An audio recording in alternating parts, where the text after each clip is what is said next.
So let us start with next example.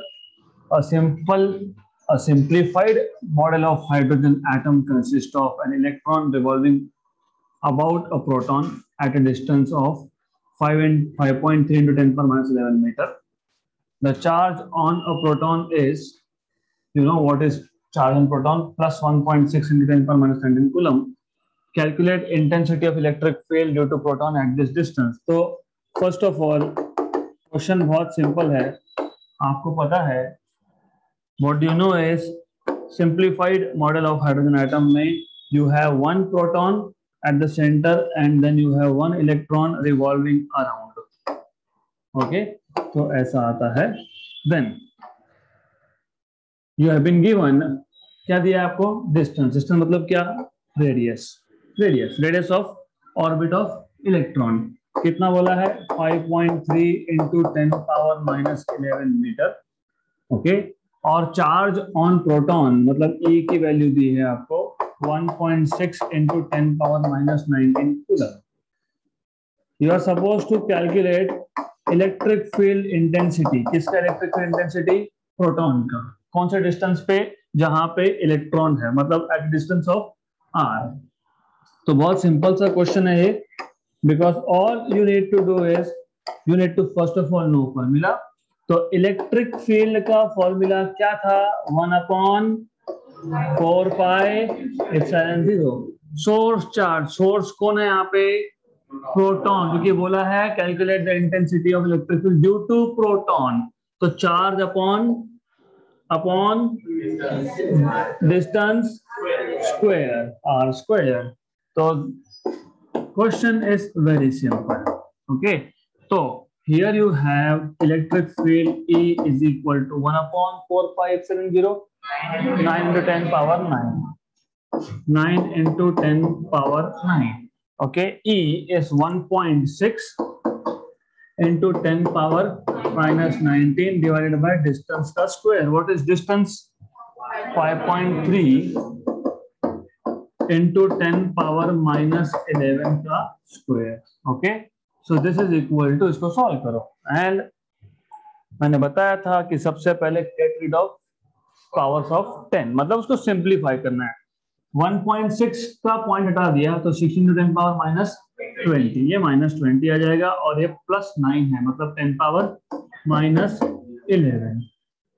16 9 जा 160 में 16 गया, 144, 10 पावर माइनस 22, और ये 5.3 का स्क्वायर. 53 का स्क्वायर कैसे फाइंड करोगे, 53 का स्क्वायर. ओके, नो, 53 का स्क्वायर अगर आपको फाइंड करना है तो 53 into 50 plus 53 into 3. Okay, this is how you can do it. ये सबको पता ही होता है. 53 into 5, you know 53 into 5 is 530 का हाफ. What is 530 का हाफ, 530 का half 265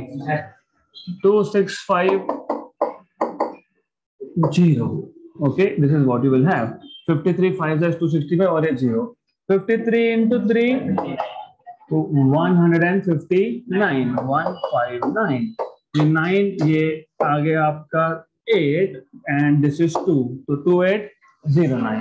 So you will have here 2809. Okay, right. हाँ, पॉइंट तो लगाएंगे ना, वेट करेंगे पॉइंट. ऐसा कैसा, 5.3 का स्क्वायर, 5 + 25, तो 5.3 का square is 28.09. Correct. Okay, then now of course you should be able to solve this. What is 28 10s are 280, 28 5s are 140, 140. roughly 1s are and 5s approximately. ये ऊपर जाएगा तो it will be plus 22 minus 11 is plus 11. तो आपको rough मिल जाएगा ये answer 5 into 10 power plus 11. So electric field that you will get is 5 into 10 power plus 11 Newton per coulomb or volt per meter, right? ये approximate answer है। Exact अगर answer आप calculate करोगे तो वो आता है 5.12। अगर आप एग्जैक्ट कैलकुलेशन करोगे तो this turns out to be 5.12 into 10 power 11. So you see, only by doing approximate calculations you can get very near to the answer. तो क्या करना था हमको? सिर्फ इलेक्ट्रिक फील्ड किसका? प्रोटॉन का। कहां पे? At the location of electron.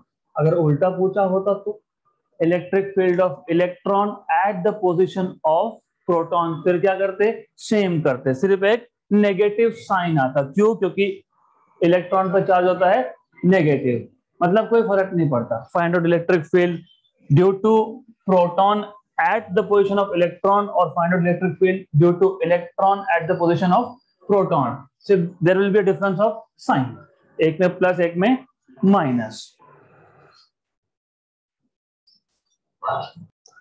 All right, so let us go ahead with next topic, electric lines of forces.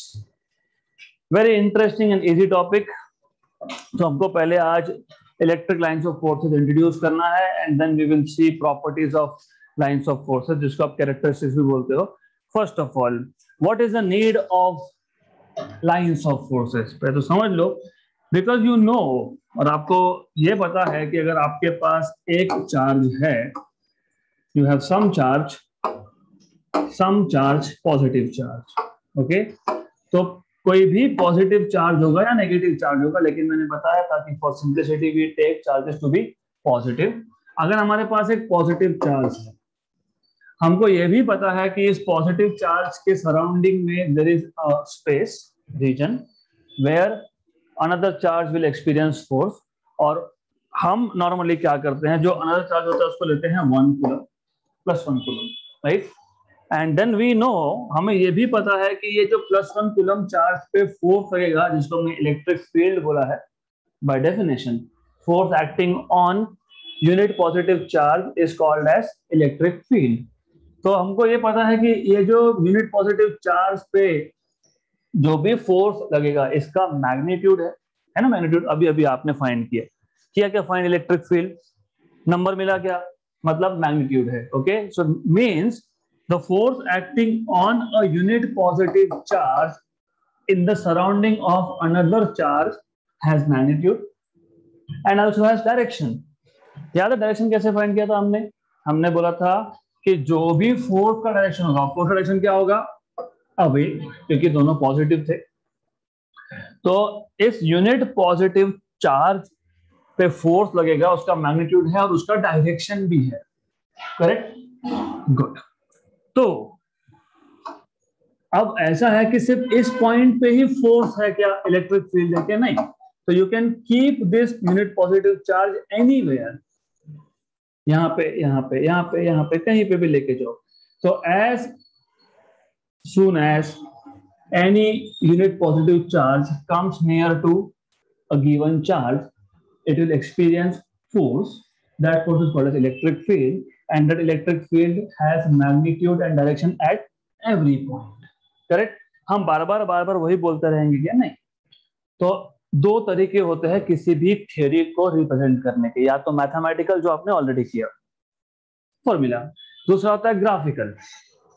तो there was a scientist Michael Faraday, he felt कि ये जो इलेक्ट्रिक फील्ड है किसी भी चार्ज का, उसको हम लाइन से रिप्रेजेंट कर सकते हैं, बाय सम लाइंस, और डायरेक्टेड लाइन सेगमेंट, मतलब डायरेक्शन होना चाहिए, राइट। तो what he said is very simple and interesting. He said कि अगर मैंने एक यूनिट पॉजिटिव चार्ज को एक पॉजिटिव चार्ज के नियर रखा, तो definitely this charge will experience force, right. तो ये जो डायरेक्शन ऑफ फोर्स है, इसको बोल दिया electric line of force, correct. But as I told you कि तुम कहीं पे भी इसको रख दो, यू कीप इट एनीवेयर, ये जो यूनिट पॉजिटिव चार्ज है, you can keep it anywhere, you can keep it here, तो यहां पे भी उस पे फोर्स लगेगा, राइट। यहां पे रख दिया तो यहां पे भी उस पे फोर्स एक्ट होगा, राइट। तो electric lines of force they are going out in all direction from a positive charge, correct. तो सबसे पहला, what is line of force? Line of force is the line along which force acts on a unit positive charge when kept in the field of a given charge. जब एक given charge के field में, मतलब near by में एक unit positive charge को रखोगे, उस पर फोर्स एक्ट होगा। जिस डायरेक्शन में फोर्स एक्ट होगा, जिस लाइन के अलोंग फोर्स एक्ट होगा, उसको बोलोगे आप लाइन ऑफ फोर्स। क्लियर? यहां तक क्लियर? दूसरा ऐसा है, हमारे पास एक पॉजिटिव चार्ज है, हमारे पास एक नेगेटिव चार्ज है। तो as you now know, if I have a +1 coulomb charge, तो इस +1 कूलम चार्ज को ये पॉजिटिव चार्ज रिपेल करेगा, right? It will push away. And अगर ये नेगेटिव चार्ज है तो इस +1 कूलम चार्ज को अट्रैक्ट करेगा, ओके। तो ये जो +1 कूलम चार्ज है, it will move like this, it will move away from positive and go towards negative. Good, मतलब this is the line of action of force, correct.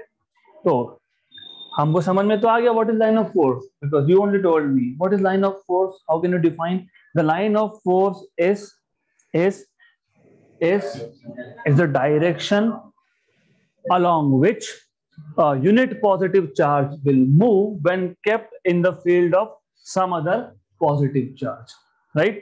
Good. And if there are two charges, one positive and one negative, that unit positive charge will start moving from positive towards negative. अब मुझे अगर electric field का direction चाहिए, तो ये जो आपके पास curve बना है, this is a curve, let us mark some points. Let us take A point here, B point here, C point here. अब क्वेश्चन ये आता है कि जो मेरे पास पॉजिटिव चार्ज है, इसका जो फील्ड लाइन है, क्या ये फील्ड लाइन हमेशा अवे रहेगा अलोंग स्ट्रेट लाइन, या फिर इसका भी फील्ड का डायरेक्शन चेंज होगा? तो वैलिड क्वेश्चन समझे आपको? क्वेश्चन ये था, आपने सीखा है कि what have you learned? Let us quickly revise, little bit of revision. What have you learned? You know कि अगर आपके पास एक पॉजिटिव चार्ज है और इस पॉजिटिव चार्ज के नियर बाय में अगर दूसरा पॉजिटिव चार्ज है, तो it will be only repelled, repulsion होगा, राइट? गुड। तो हमने इस डायरेक्शन को बोला था ये फोर्स का डायरेक्शन है, बट हमने बोला था कि जो डायरेक्शन फोर्स का वही डायरेक्शन इलेक्ट्रिक फील्ड का, मतलब ये इलेक्ट्रिक फील्ड का डायरेक्शन हो गया, correct? Good, great. But remember that is true कि इलेक्ट्रिक फील्ड का direction is always away from a positive charge, ये राइट है, लेकिन तब नेगेटिव चार्ज नियर था क्या?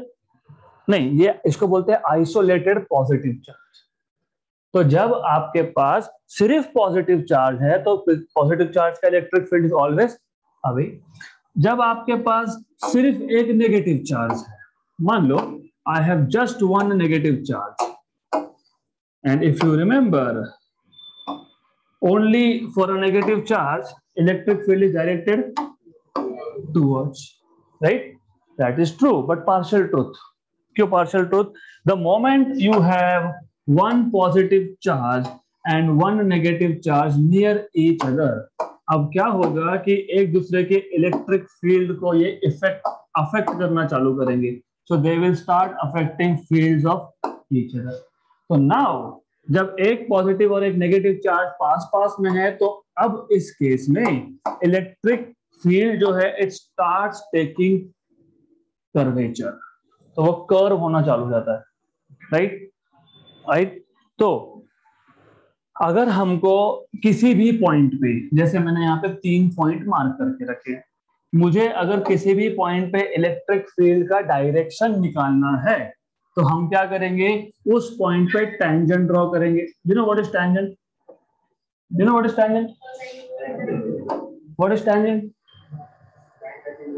Line touching a curve at a single point which is perpendicular to the radius. Okay, good, good. तो circle का case लोगे तो line touching any point, just a single point, okay, right, and it is perpendicular to the radius. Okay, good. तो अगर आपको electric field का direction find करना है तो आप जिस पॉइंट पे इलेक्ट्रिक फील्ड का डायरेक्शन फाइंड करना होगा वहां पे टेंजेंट ड्रॉ कर दो. ओके, तो अब हम इन टर्म्स ऑफ टेंजेंट भी इलेक्ट्रिक फील्ड को डिफाइन कर सकते हैं. कैसे डिफाइन करोगे? इजी है. द लाइन ऑफ फोर्स, हमें क्या डिफाइन करना है? Electric line of force. Line of force is a curve. Curve है ना, कहां से स्टार्ट हो रहा है? पॉजिटिव से, और कहां खत्म हो रहा है? नेगेटिव. तो line of force is a curve, is a curve. Okay, at every point of which if you draw a tangent, that tangent will give you direction of electric field. Okay, इसको reframing करता हूं मैं. Electric line of force is a curve, tangent drawn to which at any point क्या देगा? Gives you direction of electric field. यहाँ current की बात ही नहीं है. We are in which chapter? Electrostatics. Okay, मैं वापस रिपीट कर रहा हूं. ट्राई टू इमेजिन, क्योंकि कॉन्सेप्ट बहुत सिंपल है. जरूरत क्या है पहले ये समझ लेते हैं. What is electric line of force? देखो, हर किसका किसी भी एक टॉपिक को बताने का, समझाने का तरीका अपना अपना होता है. कुलम्स ने इन टर्म्स ऑफ फोर्स बताया, 1/4π0 Q1 Q2 by R². फिर Q2 को 1 कर दिया, वो बन गया इलेक्ट्रिक फील्ड. तो that was a mathematical expression of electric field. पर हम इस इलेक्ट्रिक फील्ड को ग्राफिकली भी रिप्रेजेंट कर सकते हैं. It is convenient. समझेगा कितना कन्वीनियंट, वो आगे आएगा. You will see uniform electric field, non uniform electric field. आपको समझेगा what is the power of showing electric field with the help of graph, some diagrams, right. तो अब he said, Michael Faraday said, हमको पता है कि अगर हमारे पास एक पॉजिटिव चार्ज है, उसके पास में अगर यूनिट पॉजिटिव चार्ज होगा तो रिपल्शन होने ही वाला है, राइट. तो रिपल्शन होगा तो क्या होगा? ये जो पॉजिटिव चार्ज है उसको पुश कर रहा है अवे, मतलब this unit positive charge will move away. तो ये एक पाथ फॉलो करेगा. So the path followed by a unit positive charge when it is in the region of some other charge is called as electric line of force, because unit positive charge will follow some path, right. So this is called as electric line of force. इसको line of action बोलते हैं जब आप mechanics की बात करोगे. दरवाजा, घर का दरवाजा खोलते हो, बंद करते हो, when you open, what you do is push, मतलब आपने फोर्स अप्लाई किया. तो जिस डायरेक्शन के अलोंग आपने फोर्स अप्लाई किया उसको बोलते हैं लाइन ऑफ एक्शन मैकेनिक्स में. वो मैकेनिक्स था. यहाँ पे यूनिट पॉजिटिव चार्ज जिस डायरेक्शन में मूव होगा due to force is electric line of force. तो पहले आपको इतना पता होना चाहिए. दूसरा क्वेश्चन ये है दैट यू नो हर एक पॉइंट पे इलेक्ट्रिक फील्ड सेम नहीं होता है. इलेक्ट्रिक फील्ड अगर पॉइंट बहुत पास में लिया है, if you take a point very close to the given charge, electric field is more. Why? Because electric field के फॉर्मूले में क्या था? 1/r². जैसे जैसे दूर जाओगे वैसे वैसे फील्ड कम होगा, राइट. ये तो पता लग गया आपके मैग्नीट्यूड कम होता है. डायरेक्शन चेंज होता है कि नहीं? इट नहीं, बट इट डिपेंड्स. अगर आपके पास विसिनिटी मतलब नियर बाय स्पेस में और एक अगर नेगेटिव चार्ज है, so let us say I have one negative charge near to this. So in this case, unit positive charge will be pushed away from positive and it will move towards negative. तो अब आप इसका alternate definition बना सकते हो. You can say electric line of force is a curve. The tangent drawn to which at any point, इस curve को किसी भी पॉइंट पे अगर आप टेंजेंट ड्रॉ करोगे तो वो आपको देगा डायरेक्शन ऑफ इलेक्ट्रिक फील्ड. ऐसे कर्व को आप बोलते हो electric line of force. Electric line of force और इलेक्ट्रिक फील्ड सेम नहीं है. इलेक्ट्रिक लाइन ऑफ फोर्स ये इमेजिनरी लाइन है, इलेक्ट्रिक फील्ड ये एक चार्ज के सराउंडिंग का रीजन है। क्लियर? तो इलेक्ट्रिक लाइन ऑफ फोर्स क्या देगा हमको? Direction of electric field. कैसे देगा? किसी भी पॉइंट पे अगर आपको इलेक्ट्रिक फील्ड का डायरेक्शन फाइंड करना होगा, उस पॉइंट पे टेंजेंट ड्रॉ कर दो।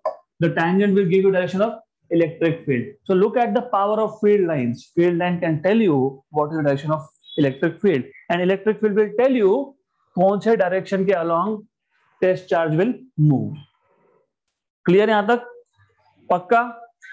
This is all you need to know about electric field lines. Can you imagine? Can you imagine what electric? क्योंकि क्या है ये imaginary lines है. Is this clear? Sure. Right. So if it is clear, so now you can talk about characteristics of electric lines of forces. मैं इसको point करूंगा one by one. What do you mean by characteristics? Properties. अभी अभी आपको मैंने बताया, अगर आपके पास एक positive charge है and if you have a negative charge also nearby, so you just told me electric field lines will start from positive and end at negative. So property number one, electric line of force always starts from a positive charge and end at a negative charge. ऐसा क्यों? ऐसा क्यों? Why? Because this is path followed by unit positive charge. अगर unit positive charge को रखोगे यहाँ पे तो वो क्या करेगा? प्लस से दूर जाएगा और माइनस के नियर जाएगा. And that is why it starts from positive and ends at negative. This is property number one. अब मान लो मेरे पास एक यूनिट पॉजिटिव चार्ज यहाँ था और दूसरा यहाँ था, तो वो क्या करेगा? वो भी पाथ फॉलो करेगा. कौन सा पाथ फॉलो करेगा? Same. It will go something like this. नीचे एक होता तो it will also follow this path, और यहाँ पे एक होता तो it will follow this path, यहाँ पे एक होता तो it will follow this path. Right? Clear? Then ऐसा भी होगा, ऐसा भी होगा. Here you will find always towards and towards. Right? Correct? और अगर बीच में रख दिया तो it will move something like this. Clear? What do you notice? Do you observe something? They do not intersect each other. Very good. Good observation. तो एक electric field line नहीं हो सकता. You can have many. Why many? Because I can keep unit positive charge wherever I want. मेरी इच्छा हो तो यहाँ रख दूंगा, फिर वो ऐसा जाएगा. यहाँ रख दूंगा तो वो ऐसा जाएगा. Right? तो इसलिए मैंने पहले ही बोला था, मैंने क्या बोला था कि इलेक्ट्रिक फील्ड किसी भी पॉइंट पे एग्जिस्ट करता है. You can keep unit positive charge anywhere you want. Electric field will very distance wise, distance के ऊपर डिपेंड करेगा. डायरेक्शन आल्सो चेंजेस, है ना? Change of direction. Unit positive को यहाँ रखा होता तो it will move along straight line. ऊपर रखा था तो ये कर्व ऐसा जाएगा. राइट? सो इलेक्ट्रिक फील्ड या electric force depends on magnitude and direction. Then, as someone pointed out correctly, electric field lines never intersect each other. Number one, they neither intersect nor they meet. देखा क्या ऐसा कहीं पे कि वो यहां से स्टार्ट होके यहां से स्टार्ट हुआ और यहाँ पे जाके किसी और को मिला? तो ना वो इंटरसेक्ट होता है, ना वो जहां पे एंड होता है वहां पे मीट होता है. So electric field lines never intersect each other.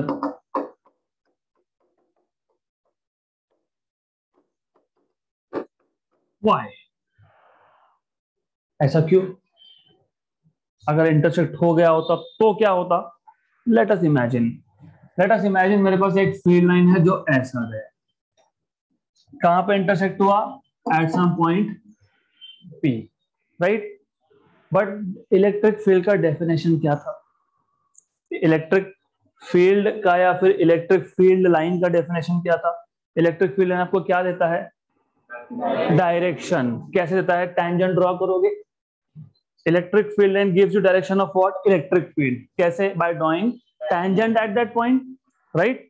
अब इमेजिन इस पी पॉइंट पे मैं टेंजेंट ड्रॉ करूं तो आपको मिलेगा एक टेंजेंट यहाँ पे, दूसरा मिलेगा यहाँ पे, राइट? मतलब एक ही पॉइंट पे इलेक्ट्रिक फील्ड के दो डायरेक्शन, ऐसे हो ही नहीं सकता। होगा क्या ऐसा? मतलब मेरे पास एक यूनिट पॉजिटिव चार्ज था, वो इस पॉइंट पे आने के बाद यहां भी जा रहा है, यहां भी जा रहा है, is it possible? No. So you need to understand why electric field lines cannot intersect each other, because if they intersect each other, that will mean at a given point electric field has two different direction. मतलब unit positive charge will move along two different direction. एक ही charge है, वो यहां भी जा रहा है, उसी टाइम पे वहां भी जा रहा है। ऐसा होता है क्या?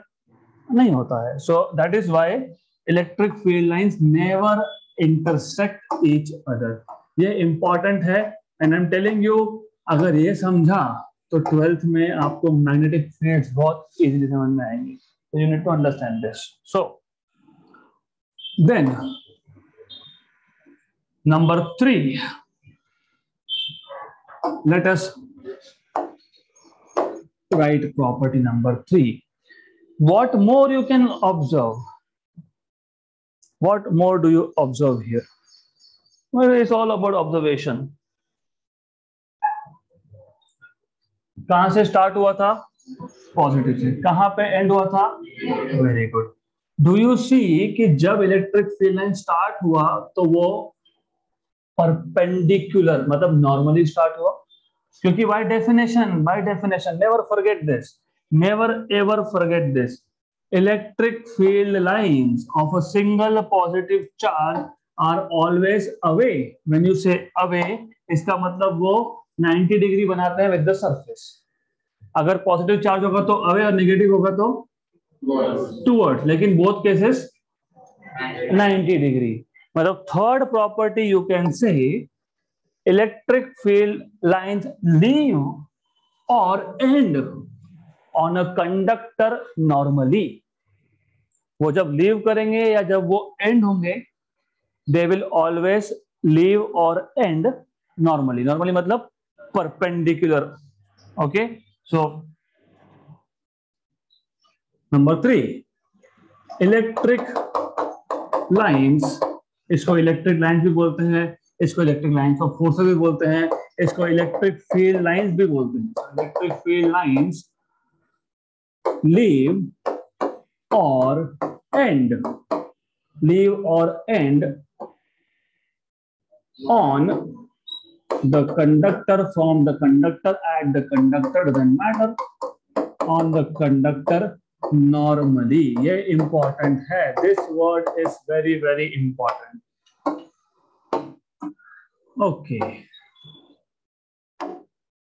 यहां तक क्लियर? प्रॉपर्टी नंबर 4, अभी बुक्स में थोड़ा प्रॉपर्टी ऊपर नीचे होगा तो ठीक है, doesn't matter, I will better follow observation. ठीक है, ये थर्ड प्रॉपर्टी वहां पे 6th होगा, 4th यहाँ पे 2nd होगा, डजंट मैटर। ये अगर कंडक्टर है, मेरे पास बॉल है, उसके ऊपर पॉजिटिव चार्ज है, ये एक दूसरा बॉल है जिसपे नेगेटिव चार्ज है, right? Did I show any line going inside the conductor? नहीं, नहीं, क्योंकि मैं ऐसा भी दिखा सकता था ना, oh they start here and here and then go like this again, दिखा सकते थे हम, वो नहीं दिखाया, नहीं दिखा, there is reason behind it. Okay, तो as I am showing here, मैंने क्या बताया यहाँ पे? Electric field lines do not pass through a conductor. अगर पास होते तो फिर I could have shown this, यहां से स्टार्ट हुआ, नेगेटिव के अंदर गया, फिर पॉजिटिव के अंदर गया, फिर वापस से। अगर ऐसा होता तो लूप भी बनाते, राइट? तो by the way, if you understand this, you can solve 2 to 3 questions of your competitive exam. Lines of force do not pass through a conductor का मतलब होता है electric field inside the conductor is 0। क्यों? समझेगा आगे, आगे समझेगा, सिर्फ याद रखो इसको। नंबर 4th ऑब्जर्वेशन क्या था? Observation electric lines of forces या electric field lines of forces do not pass through a conductor. This implies electric field inside a conductor is zero. ये इंपॉर्टेंट है, जीरो कैसे हो समझेगा, right. Do not pass through a conductor, this is important. बाकी देखते हैं number 5. अब do you notice something else? Do you notice कि जैसे ही आप चार्जेस से दूर जा रहे हो वैसे ही इलेक्ट्रिक फील्ड लाइंस कम कम होते जा रहे हैं, बिकॉज इसी यहाँ पे बहुत ज्यादा और बाहर की तरफ field lines are less. If you cannot imagine, I will draw extra lines. Now you can imagine. You can see. Now you can see, right? Correct? Good. Observation number 5. Electric lines of force are crowded. कहाँ crowded है? Near the charges, right? And they are widely separated. कहाँ पे? At larger distances. ये आपका next observation. Electric field lines या electric lines of forces are crowded near the charge और charges. अगर single charge है तो नियर द चार्ज, दो चार्ज है पॉजिटिव नेगेटिव तो near the charges, and are widely separated away from the charge, away from the charge. ये दो properties बहुत इंपॉर्टेंट है. Electric lines do not pass through conductor and they are crowded near the charge. Why? Do you remember formula of electric field? Do you remember हमारे पास अगर एक charge है तो आपने ऐसा बोला, you just said electric field depends on distance. अगर मैं एक पी पॉइंट लेता हूं, राइट, एक काम करते हैं, इस पी पॉइंट को यहां लेता हूं, ये पी पॉइंट लेता हूं मैं यहां पे, और एक दूसरा पॉइंट लेता हूं क्यू. कौन से पॉइंट पे इलेक्ट्रिक फील्ड ज्यादा होगा? Why? Distance. That is why I told you, कोई कोई मैथमेटिकल वे से एक्सप्लेन करना ज्यादा आसान समझते हैं, and some people they find it convenient to represent graphically. तो you said distance. अब जो वो महाशय थे फैराडे, उन्होंने बोला कि okay what we can do is, मैं अगर एक एरिया लेता हूं, let us take some area, let me take some area. अभी एरिया का शेप जो भी लो, जरूरी नहीं है कि सर्कुलर लेना है, you can take square also, you can take rectangle also. Now what he said is कि अगर मैं एक एरिया लेता हूं which is very near to the charge, और मैं उतना ही एरिया लेता हूं which is away from the charge. दो पॉइंट पे, जैसे यहां पे दो पॉइंट थे पी और क्यू, वैसे यहां पे भी पी पॉइंट नियर है और क्यू पॉइंट अवे है, right? If I take area at some near point P, let us say this point P, what do you notice? There are more field lines passing normally मतलब perpendicularly through the area, right? If I take another point Q which is away from the charge, and if I keep the same area, ये भी area उतना ही था, ये भी उतना ही है, what do you notice? There are less number of field lines passing perpendicular normally through this area. Normal होना चाहिए, it should go perpendicular, right? तो जैसे कूलम्स लॉ के अकॉर्डिंग डिस्टेंस ज्यादा होगा तो फील्ड कम होगा, और डिस्टेंस कम होगा तो फील्ड ज्यादा होगा. According to Faraday, he imagines it this way: If I take same area and keep it at 2 points P, which is near, and another point Q, which is far away, what I see is at a nearer point there are more electric field lines passing through the area. मतलब electric field will be more there, and at further away point there are less field of lines passing through the same area. मतलब electric field will be less there. बात तो एक ही है. Prove it mathematically or say it this way. So, right? So that is why I told you this is important. Crowding कहाँ होगा? Near. तो near crowding होगा, इसलिए नियर उसी सरफेस में से ज्यादा लाइंस पास होंगे, और वाइडली सेपरेटेड कहां पे है? अवे. और इसी की for that reason from the same area you have less field line, मतलब electric field is less intense. Okay, तो next observation is this. So electric field strength, जिसको आप इंटेंसिटी बोलते हो, electric field intensity is more near to the charges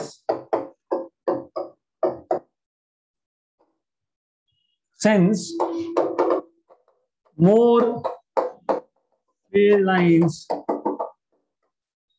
pass through a given area. Pass through a given area, right? क्या लिखा आपने? Electric field intensity is more near the charges since more field lines pass through a given area. वैसे ही electric field intensity is less. कहाँ पे? Away. Is less away from charge या charges since less number of lines pass through the same area. Pass through the same area. Correct?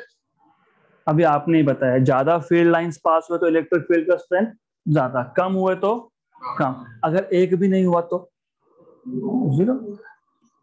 अगर इसी surface को उठा के मैं कंडक्टर के अंदर रख देता, कंडक्टर के अंदर फील्ड लाइंस पास हो रहे थे क्या? हाँ, नहीं. तो फिर फील्ड लाइंस उस सरफेस से पास नहीं हो रहा, मतलब इलेक्ट्रिक फील्ड कितना होगा अंदर? This is how you prove electric field inside is zero. Why? Because if I take the same area inside conductor, there is no field line passing through it. मतलब electric field is zero. Okay. So this is what you need to know. यहाँ तक clear? पक्का? तो ये properties याद रहेंगे आपको? कुछ नहीं है, क्या है? डायग्राम याद रख लो, सब याद हो जाता है. कैसे लिखोगे? Property number 1, field lines always start from positive and end at negative charge. Number 2, field lines never intersect or meet each other, because if they intersect or meet each other, that will mean that the electric field has two different directions at the same point. तो हो नहीं सकता. Number 3, electric field lines leave or end at the conductor always normally, right? Number 4, क्या लिखा था number 4 आपने? They do not pass through conductor, which means electric field inside the conductor is zero. Number 5, they are crowded near the charges and widely separated away from the charges. इसका मतलब electric field intensity near the charges is more, मतलब electric field की value ज्यादा है, because if I take some area near the charges, more field lines will pass through. And if I take the same area at a farther away point, there will be less field lines passing through the same area. Okay, then inside तो zero है, पता ही है आपको. Correct? यहाँ तक clear.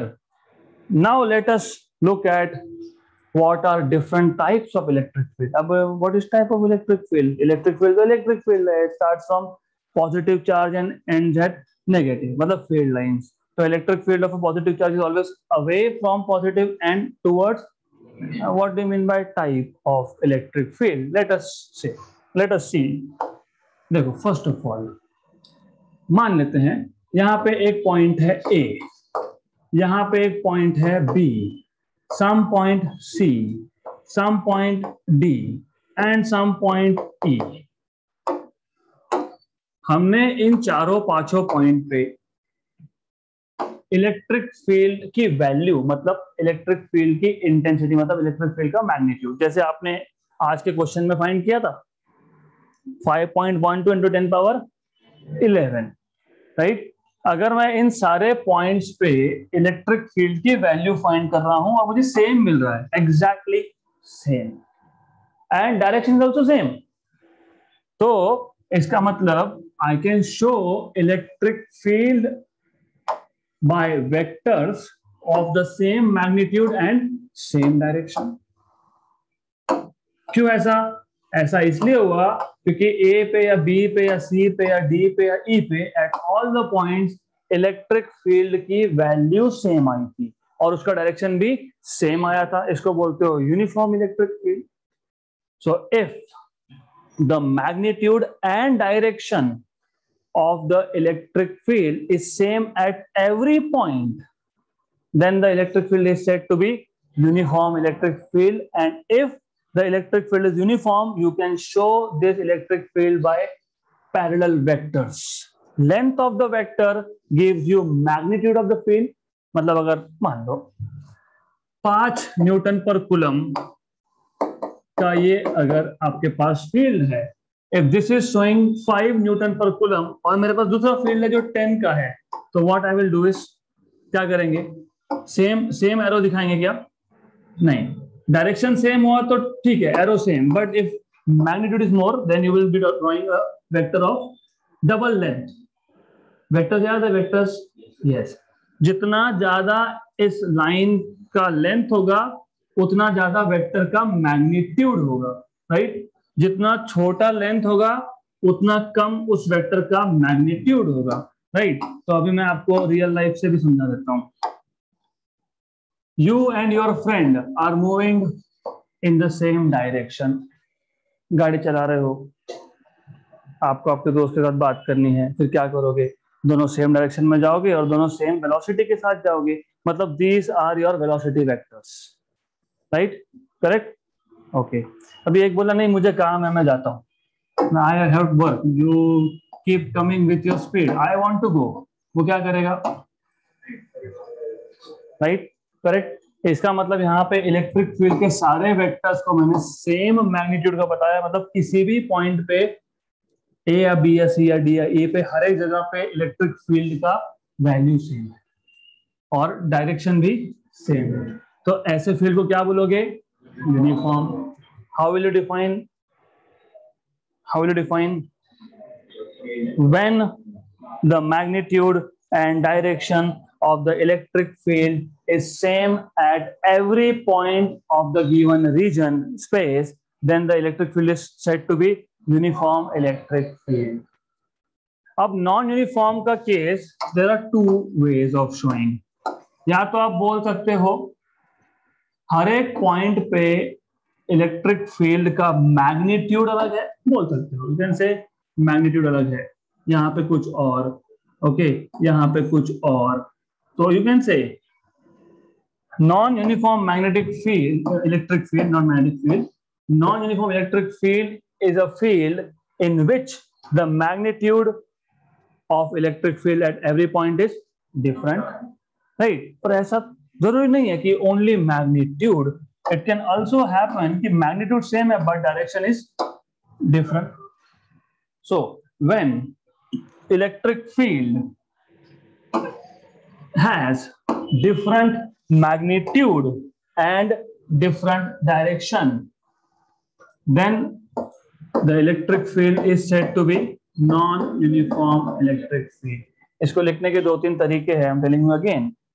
When either the magnitude of electric field is different or the direction of electric field is different at different points or both are different। यहाँ पे दोनों डिफरेंट है, किसी का लेंथ छोटा है किसी का लेंथ बड़ा है, direction is also different, so such electric field is said to be non-uniform।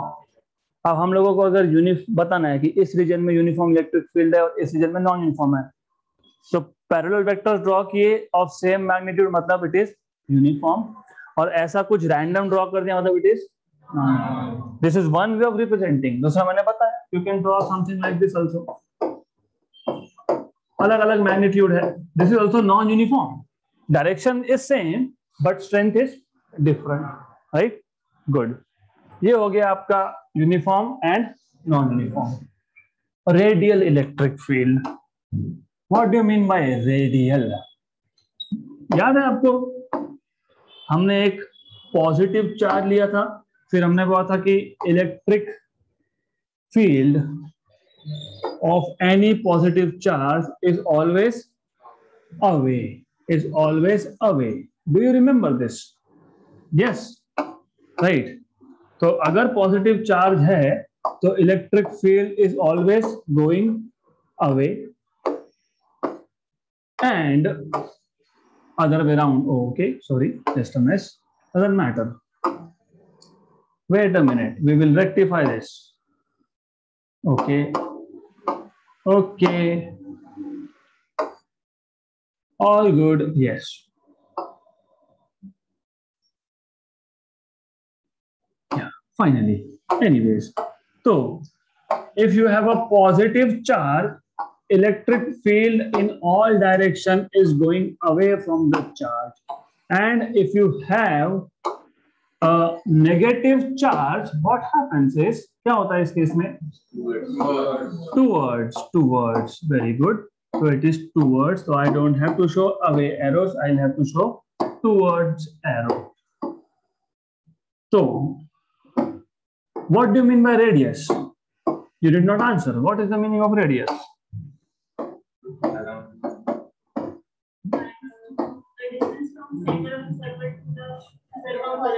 Okay, right. इसका मतलब जब रेडियस की बात करते हो, it starts from one point and goes away, right? तो इन दीज टू केसेस, एक केस में पॉजिटिव चार्ज है, एक में नेगेटिव चार्ज है। Electric field lines are going towards radius, है ना? तो इसको बोलेंगे रेडियल इलेक्ट्रिक फील्ड। डिफाइन कैसे करोगे? आप बोलोगे when electric field diverges from a point, diverge हो रहा है from a single point, or it converges at a single point, then such electric field is called as real electric field, right? तो single positive charge का electric field कौन सा है? Uniform है, non uniform है कि रेडियल है? Radial है, right? Correct? Is this clear? Good. तो today we have introduced electric field lines. Electric field lines is the path followed by a unit positive charge when it is kept near a positive and a negative charge. Then we listed down what are the properties of electric lines of forces, and then we saw three types of electric fields: uniform, non-uniform, and radial. Okay, so that's it for today.